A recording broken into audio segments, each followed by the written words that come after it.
I flew home from the UK to Canada to visit my family this past week, and I just can't help but be really affected.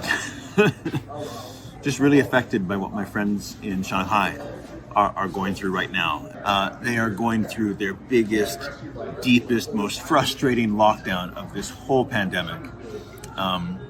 Check out this video. I mean, it's incredible. Here is someone walking their dog from the window of their apartment.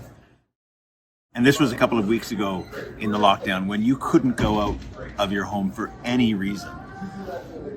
And I see that video and I can't help but stop and ask myself, who's got it right and who's got it wrong?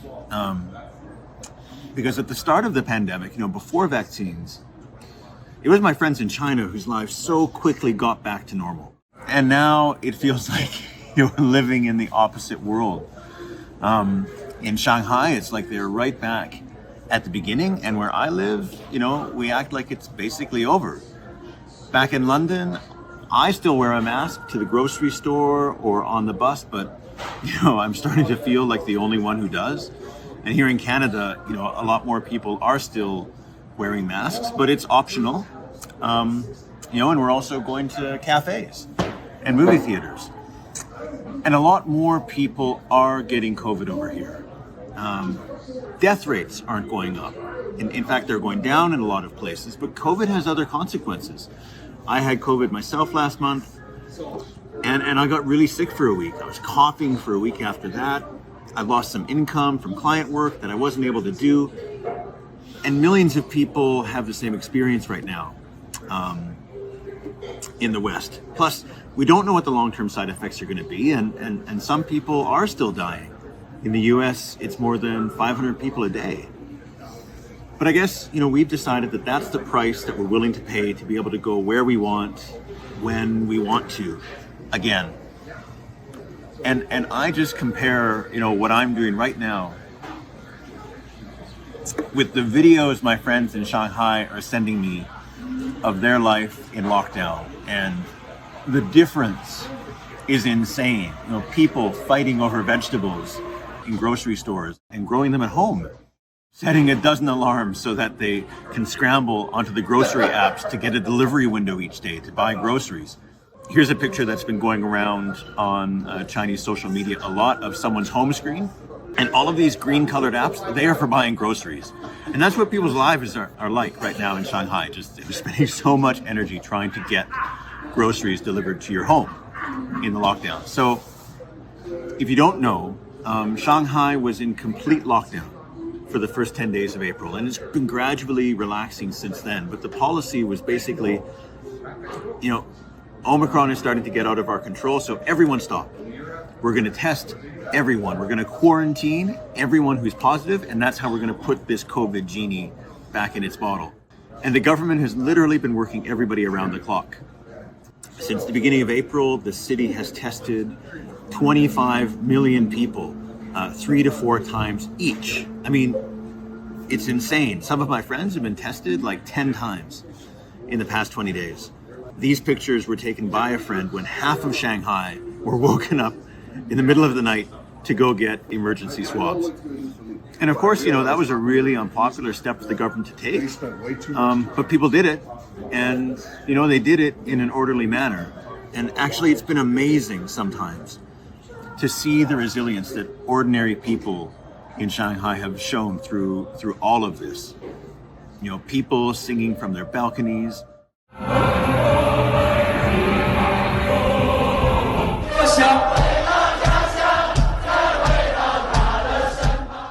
I love this picture I found of 2 old guys playing chess with each other through the gate that separated them. It reminds me a lot of how neighbors help neighbors during London's first lockdowns. You look at this and you just got to admire the resilience of the human spirit wherever you find it. But it's also like they are all the way back at the beginning of this. And I can also feel a lot of frustration from my Shanghai friends. But if you believe the official statistics, it hasn't been for nothing. Shanghai didn't record a single death in March. It hasn't yet in April. So, that's a success. of the zero COVID approach that they're taking in China. And I guess that's why when I ask my Shanghai friends, how can you put up with this? Like, how can you put up with being locked down in 2022 after we have the vaccines and we have the antivirals? And the impression that I get from them, and it's not scientific or anything, but the impression I get is that they get the zero COVID policy of their government. What they don't get, what's really got them angry, is that the Shanghai government didn't lock down the city sooner. Because all through March, their local government was so indecisive. And when you look back at the statements that the local government made to residents through March, you can totally see why they get that impression. First they announced that no, there's no outbreak, don't panic. And then the next day they announced hundreds of new cases. And then they said, don't worry, schools are going to stay open, schools are going to continue. And then a week later, all the schools closed. And then they said, no, there's not going to be a lockdown. Don't panic. Do not start stockpiling things at home or doing anything of that. And then 2 days later, they begin a full lockdown in the city. And by not being fast and decisive about it, they've made this lockdown so much bigger and longer and harder on residents than it needed to be. I mean, it could have been contained in a week, and instead it's dragging on 4 weeks. And that's what's really frustrating. People that I've talked to in Shanghai. It's also a real case study, I think, of how politics in China really works. And, frankly, sometimes doesn't work.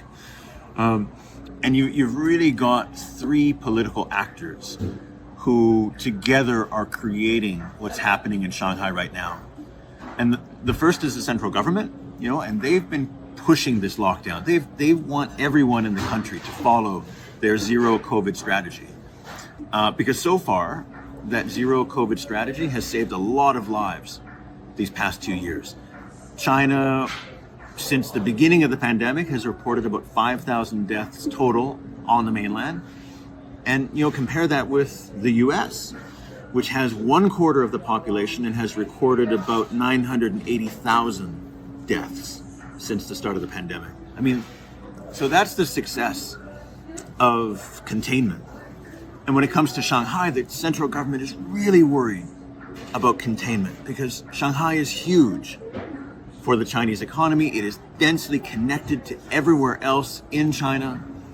And so even if, very few people die from COVID anymore, if it gets out of hand in Shanghai and from there, everyone in China gets it, a lot of people are still going to die. So that's where the central government is coming from.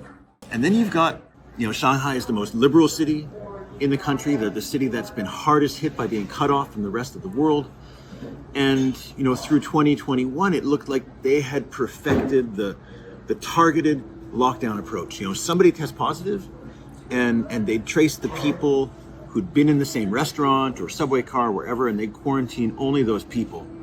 And they were getting all the praise in China for being smart and high-tech and efficient with their targeted lockdown strategy, because it is so much more humane than shutting down a whole city. But either they got complacent or they failed to adapt to Omicron, which transmits so much easier. My personal view, I think that these local officials in Shanghai, they wanted so badly for their targeted approach to keep working that they failed to adapt. And Omicron sped more and more, and their targeted lockdowns got wider and wider. And then the third leg of this stool is the people, the people of Shanghai who more and more expect their government to really hear them. And, they are reshaping these lockdown policies in real time. And a great example was when stories started to spread of children being separated from their parents when they tested positive and were put into quarantine. And, it caused such a big backlash that within a couple of days, the government set up a special purpose hospital where families could quarantine together. And thank God, because so many people in local government in Shanghai, I feel like they live in a technocratic fantasy land. They really think that they can solve problems just by executing their plans. And if not for the residents who find the flaws, I don't think any of their plans would be workable. That's how important social media is becoming as a tool for policymaking in China. Which brings me back to my big question, which is, so who's got it right and who's got it wrong? And I don't know the answer. But what I do know is right now we are going in two very different directions. And in China, the policy is still to contain it for a while longer, until vaccine rates get higher, until the healthcare system has all the meds and the nurses and the training it needs to open up with fewer of the public health consequences that we've seen in Western countries. And so we're taking these two totally different approaches, and we're not learning nearly enough from each other about the costs and benefits of our different approaches to this global pandemic. So I'm going to keep following this. And if you like this video, let me know. I'll make more of them, and we can keep following this story together. Stay safe.